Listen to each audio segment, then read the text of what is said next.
All right, so why don't you tell us how you got into this area and what you do exactly? Certainly. So I'm a member of the RCMP. Previous to hate crimes, I did a lot of work with education and awareness around human trafficking. So based on that experience, I got asked to do a secondment with the Alberta government to the Hate Crime Coordination Unit. It was a steep learning curve because hate crimes and incidents are a really complex area of our legislation and laws. But I soon realized how important it was to get the education awareness out about this topic, especially because it affects our communities so deeply. So, what is the current landscape of hate crimes? I feel like it's kind of come to the forefront of people's minds, and it's a bit more in your face. How would you describe just the landscape at this time? For sure, the landscape I think has changed a lot from what I've seen before COVID and after COVID. I think COVID really created a lot of divisiveness in our society based on, people for all of the protection features like wearing masking and things like that, and there were a lot of people against it, for it, and from that it just seemed to create this division, and we've continued to see that in Alberta in terms of those individuals then finding another topic or issue to become increasingly upset about. So it is in the forefront, and I think it's an important topic because I think it's always been there, but now that there's a lot of units and work being done to raise education and awareness on this topic is really important, especially with a lot of the world events as well that are going on that affect Albertans, such as the conflict in Gaza, as we've seen. And we've also become aware over the last few years, in particular from COVID, that there's a lot more demonstrations. You've probably seen that, a lot more public disorder events going on based on current events. So do you think it's kind of shifted over the years from being more race-based hate crimes to kind of more broad? Yeah, it's a combination for sure. I think that there's always going to be that race-based, there's always going to be racism that exists. But we see other groups, so other identifiable groups could include people from different communities such as the LGBTQSIA+. We can see it in communities where there's disabilities, and it's kind of all across the gamut of who can be affected. Where would you draw the line between a hate crime and not a hate crime? Yeah, that's a great question. So the main difference between a hate crime and a hate incident is, with hate incidents, it could be things that happen in our everyday life. You're driving your car and there's a road rage incident and names are yelled. It could be something as name calling on the street, but that is not criminal in nature. It's not in the criminal code. We have our Charter of Rights and Freedoms to believe what we want and do what we want in terms of those beliefs. But when it crosses the criminal threshold, so that would be, you'd have to have a predicate offense like an assault, and then you'd prove that there was a hate element to it based on being from identifiable community, the motivation and perception of the event. And then in the criminal code, we also have specific hate propaganda sections, which talk about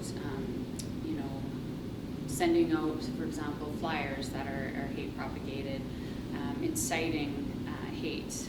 And we also have a new section in the criminal code, anti-Semitism. So there's quite a few mischief to religious property and those types of things, but it's really up to the investigators and the Crown to make the determination. And some of the offenses are very difficult because they require Attorney General approval. So it's quite a long process, but one of the things as a police officer we really try to advocate for is that no matter if it's an actual hate crime or a hate incident, reporting is so important, because we don't know if that individual, say it's a non-criminal, are they doing it to more people? Are they potentially escalating in their beliefs and mobilized to violence? So it's really important that the public reaches out, they report it. There are a lot of police of jurisdictions in Alberta that have online reporting tools. The RCMP, for example, have an online reporting tool for incidents that people can utilize quite easily, and there is follow-up. So when I've talked about previously is that, the effect on the community at large, and so even if it's an incident, there could be that ripple effect happening, and the police can advocate for resources or to come out and talk to the community to try and build that safety and resiliency. Do you think there's a concerning lack of awareness between the hate incident and hate crime with I guess the cases that you've conducted or that you've seen? I wouldn't say it's concerning, but it's just that education piece. And certainly before I started in this role, I didn't quite know because it is so complicated. For example, I would have completely thought if you have a flag on your property with a swastika on it, that's got to be a hate crime. But you're entitled to those beliefs, and you're entitled to, have something like that on your property, which is quite concerning, and it's definitely something that the police still want to know about because they can talk to that property owner, find out a little bit about them, their beliefs, their values, and whether or not that's something that might escalate that we need to be aware of. Do you think there's a higher risk or vulnerability in people today to be recruited into extremist groups?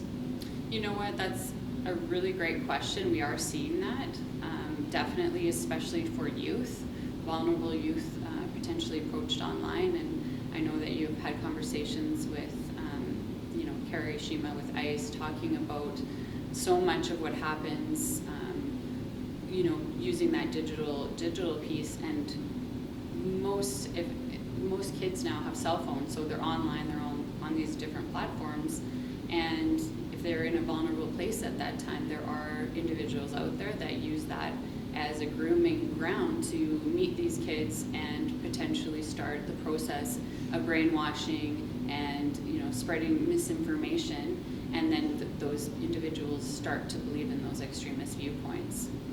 Would you say that started with, I want to say it was like the ISIS wave in 2010, 2012? Or... I think there's always been underlining pieces of it, but currently one of the, I guess, groups that keeping an eye on is the movement of the white supremacy, which has a whole bunch of different offshoots and things like that, but that's kind of the underlining, I guess, thought process is that, whites are better and that there potentially will become a race war. Do you have any, data or research on what is driving that white supremacy? Why? It's always existed. It's always been there, but why is it kind of gaining momentum again? That's a great question, and I think it's really hard to know. Again, I think there's so much of this society today that are looking for a sense of belonging, that they're looking for a sense of something else, and they, have a grievance that comes up, whether it's, immigration practices or what they're seeing in their community, and before you know it, they start, getting these viewpoints. And one of the things I think is really important, especially with our youth, is discerning and taking time to teach online literacy. So when you're looking at sites, when you're on sites like TikTok and what have you, all the algorithms are going to send you to more of the same, and then before you know it, you start getting into that thought process. Again, I think there's so many reasons that some of these things are starting to escalate, or we're seeing them, and it's important for people to, again, report and talk about their experience and what's going on, not just for providing those resources, but for the intelligence piece. We have 2 really active teams within Alberta, the National Security Enforcement Team in the north of the province and the south, and they really look at more of those extremism cases and collect quite a bit of intelligence. So it's also important to report so that they have information on those things. I guess you kind of touched on it in your answer just a minute, but so I was thinking about asking the question,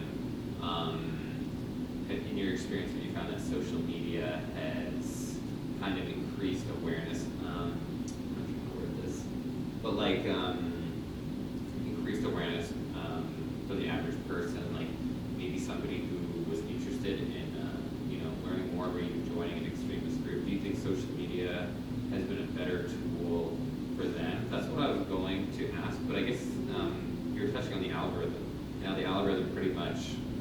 to see, it'll show you.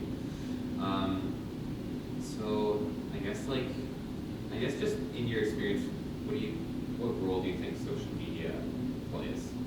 I think in terms of recruiting and grooming and again that misinformation piece, a huge portion is online. And so platforms that regulate that material are a little bit better at kind of weeding out that stuff.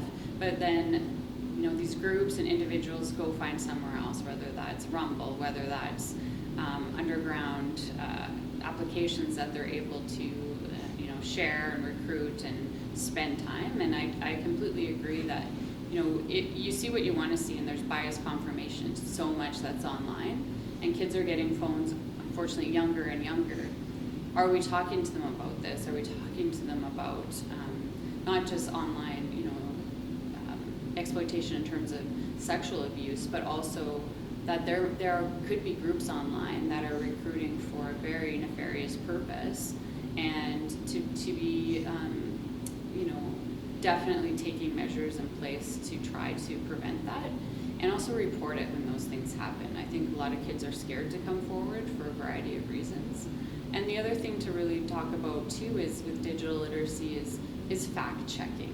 How many of us look at, okay, who's the site, who's posting it, what year was it from? And I think at every age that's important, but in particular with our youth, because they're the ones that are coming up, that are going to be in places of leadership in our communities as well. So. I have one last question. So how are you intervening now? And what does that kind of process look like could you talk us through from the beginning of a case to sentencing? For sure. So I'm not currently an investigator in hate crimes. With the Alberta government, we coordinate. So we bring the police of jurisdictions across the province together to share intelligence, share cases where people can learn from. We host the Alberta Hate Crime Intelligence Group, which has actually garnered national attendance, and investigators and analysts from mainly Alberta, but across Canada share and is in particular best practices, what works, what doesn't work. We also have a provincial disorder intelligence group where we info share. I think the biggest pieces with this area is, and one of the roles I've got to play, is speaking to the investigators on the ground and learning those investigational strategies, and then doing awareness presentations and education within either detachments, within different police forces that maybe haven't been exposed to this type of crime type, and then as well as the importance in community presentations of that education and awareness piece. And the importance of coming forward and reporting is a huge one to try and proactively prevent some of this stuff, but I think it's always going to be there, and that's a sad state, but it's just how our society is. So there's so much positive and great things that we can do, and coming together at conferences like this is a great way to network and be able to work together on these topics. Thank you. You're welcome. Hopefully I scratched my face, so